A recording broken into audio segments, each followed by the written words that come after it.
Slaymaker for International Boxing News. Now I have the pleasure to be joined for the first time, broadcast extraordinaire, Ade Oladipo. Ade, no way. First time. No way. Time. You know what it is normally then, because I'm always seeing your events, so I assume that we've done something before. That's good. First time. That's good. No, it's a pleasure, and I'm a big fan of your work. I've got one question that I've been dying to ask you as well, because we've spoken about it off camera. But I'll start with Fury Usyk. I mean, I know we had a big day yesterday, Ade, but does it get much bigger than this? It doesn't, does it? I mean, not from the sport of boxing. Not. I say sport of boxing. You could probably put this under all sports, right? I mean, you're talking about the undisputed heavyweight championship. Normally, just a heavyweight fight's big enough. But when you genuinely have number one versus number two, and I mean genuinely, because sometimes with undisputed fights, it isn't always number one versus number two. But this is two unbeaten guys, two guys that have come through their own respective wars. Fury with Wilder, Fury with Wilder, and Usyk with AJ. This is as good as it gets, and I'm happy it's happening now because, I mean, another year's time, you just don't know where they're going to be in their career. So let's go, February the 17th. Honestly, I can't wait. Honestly, I can't wait. Definitely. I mean, I got a message today when I put a photo of the posters on my Instagram story, and someone said, "Who wins?" And I said, "I don't know." What is your opinions? Obviously, I think same as well. I think it's a true 50-50 this one. Yeah, it really is. I mean, especially off Fury's last performance, and you can only go off people's last performances, right? And he didn't look great against Ngannou. He wasn't the Fury we're used to seeing, right?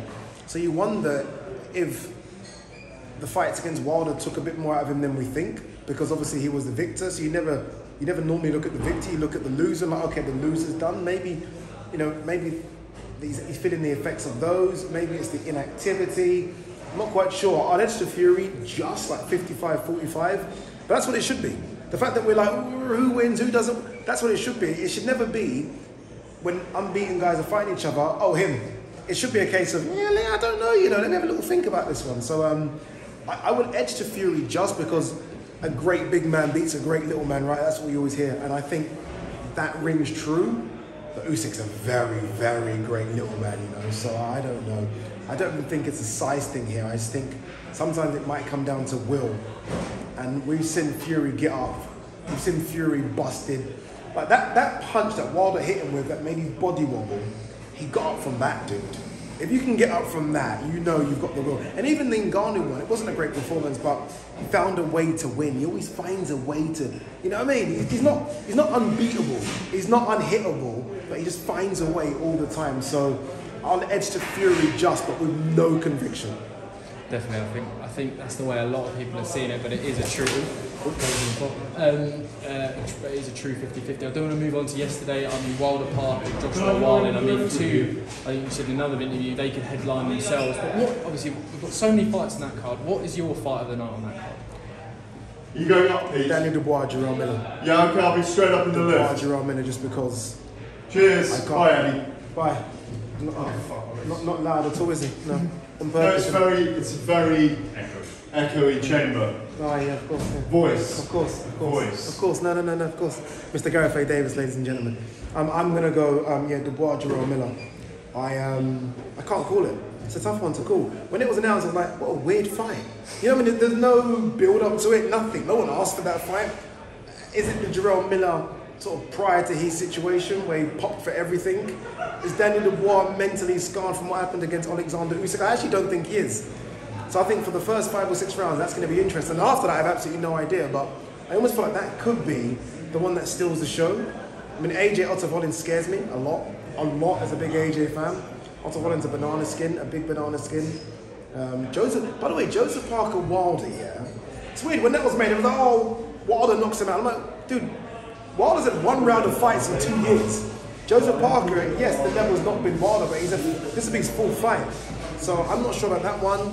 And then we get to see Jarrell. I'm just saying the whole card, I know. Then you get to see Jarrell Opetaia, who's a great fighter. My favourite fighter on planet Earth is Dmitry Bivol. He's in action, but I did see Lyndon Arthur limping yesterday, so I don't know if that's just cramp or there's a problem there. So look, so many, and I can't wait for more. Definitely, I do want to touch on AJ. I think I said this to you off camera a few months ago now. I think it's one of the best interviews I've ever seen with AJ. You really got the most out of him, and you're having Nigerian food with him as well. And you're bringing the most out of him. I mean, bringing the best out of AJ there, and obviously doing that interview. Why is it so important to see a different side of AJ? And also, does it feel good that you're the one doing it as well? it's weird for me because like before interviewing AJ, I was just a fan of his like everyone else, and I just loved what he done for the sport. Obviously, as a fellow British Nigerian, it was almost good to see someone that I look up to doing what he's doing and getting all the accolades for doing it. And I feel like I'm just having, most times when I'm interviewing these fighters, I feel like I'm just having a conversation. Like I know how difficult this sport, I say I know, I don't physically know, but I feel like mentally I know how difficult the sport is, and sometimes I feel like just have a conversation with them, treat them like human beings. I know it's difficult to do, but treat them like that. So I feel like I'm lucky with AJ. Obviously a relationship has been built up, and yeah, I don't know how and where the relationship came from, but it's there. I'm happy it's there. I think he's done a lot for the sport of boxing. I think people forget that. Like, he's sold out stadiums, man. You know how difficult that is. Obviously, Fury does it now, so you think it's easy, but it isn't easy to do what he's done. And I still think there are a few more stories to come when it comes to Anthony Joshua. I don't think the book on AJ should be closed yet. I think there are at least 3 or 4 more good nights, and hopefully there are 3 or 4 more big fights. And I look forward to seeing them as well. My final question, Alex, I know you've got to shoot. The zone schedule is massive. It's mega towards the end of the year. I do want to. What is your kind of one fight? It can be an undercard fight. It doesn't need to be a main event, but that you're looking forward to the most. No, it's a main event. It's got to be Sunny Bam. Sunny Bam, it's got to be. I mean, we're talking it's ridiculous. I almost feel like the lighter guys don't get the credit, but that's an incredible one. It really is. Unbeaten flyweights going at each other. Someone's has got to go. Unification fight as well. Sunny's attitude. He's the most confident human being I've ever seen in my life. I don't understand where it comes from. I saw him at a fight card the other week, cornering someone. I was like, what are you doing? And why are you not in training camp? So I'm looking forward to that. It's going to be a tough ask because Bam was a lot of people's fight of the year last year. 3 fights, 3 big wins. But that's a great fight.